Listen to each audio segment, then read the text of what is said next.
দর্শক, আসসালামু আলাইকুম। নিউজ ইনসাইট চ্যানেলে আপনাদের সবাইকে স্বাগত। আমি সাকিব, আপনাদেরকে আবারও স্বাগত জানাচ্ছি। বাংলাদেশের রাজনীতির একটি খবর, যে সেটা হচ্ছে যে জনাব আব্দুল্লাহ আল মিন্টু, বিএনপির একজন অত্যন্ত প্রভাবশালী নেতা, তিনি ফেনীতে ঘোষণা দিয়েছেন যে বিএনপির চেয়ারপারসন বেগম খালেদা জিয়া এবার নির্বাচনে, যদি নির্বাচন হয় তাহলে তিনি অংশগ্রহণ করবেন। তো এ নিয়ে বিএনপি শিবিরের মধ্যে আবার একটি নতুন করে উৎসাহ উদ্দীপনা সৃষ্টি হয়েছে, কারণ বিএনপি তথা গোটা দেশের এখন আস্থার প্রতীক হচ্ছেন বেগম খালেদা জিয়া। তো বেগম খালেদা জিয়া যদি এবারের নির্বাচনে যদি অংশগ্রহণ করেন তাহলে সেটা বিএনপির জন্য একটি অত্যন্ত বড় ধরনের পাওয়া হবে। তো সেক্ষেত্রে কোশ্চেন আসে যে বিএনপির যে নির্বাচন, সেই নির্বাচনে আসলে বিএনপির সাথে অর্থাৎ নেতৃত্বে কে থাকবে, নেতৃত্বে বেগম খালেদা জিয়া না নেতৃত্বে জনাব তারেক রহমান থাকবেন? এ নিয়ে এখন বিএনপির মধ্যে একটি মধুর আলোচনা হচ্ছে, যেটা বিএনপি শিবিরকে আরো চাঙ্গা করছে। আরো চাঙ্গা করছে কারণ আপনারা জানেন যে তারেক রহমান দীর্ঘদিন দেশের বাইরে থেকে দলকে নেতৃত্ব দিয়েছেন, এবং তার নেতৃত্বে কিন্তু বিএনপি এখন পর্যন্ত ভেঙে যায়নি। অর্থাৎ এই সেই ফ্যাসিস্ট হাসিনা সরকার বিএনপিকে বিভিন্নভাবে ভাঙার চেষ্টা করছে, ভাঙার চেষ্টা করার ফলেও কিন্তু তারেক রহমানের নেতৃত্বে সেটি হয়নি। আর অন্যদিকে বেগম খালেদা জিয়া, তিনি দেশেই ছিলেন, দেশে থেকে তিনি বিভিন্ন জেল জুলুমের শিকার হয়েছেন।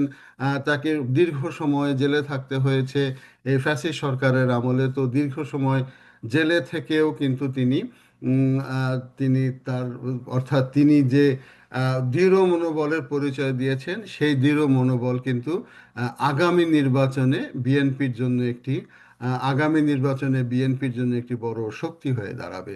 তো আব্দুল্লাহ আল মিন্টু, তিনি এই ঘোষণাটি দিয়েছেন ফেনীতে বসে। বেগম খালেদা জিয়া ফেনী থেকে সবসময়, এটি তার একটি সিট, ফেনী থেকেই তিনি সাধারণত নির্বাচন করে থাকেন অন্যান্য জায়গা সহ, তবে ফেনীর আসনটি তিনি সবসময় রেখে যান, কারণ তিনি ফেনীর মেয়ে। তো ফেনী থেকে যদি তিনি অংশগ্রহণ করেন এবং তিনি বাংলাদেশের বিভিন্ন জায়গায় অন্তত তিন চারটি বিভাগীয়, অন্তত কয়েকটি বিভাগীয় শহরে গিয়ে যদি নির্বাচনী প্রচারণা চালান তারেক রহমানের সাথে, তাহলে কিন্তু নির্বাচনের সিনারিওটাই কিন্তু পাল্টে যাবে।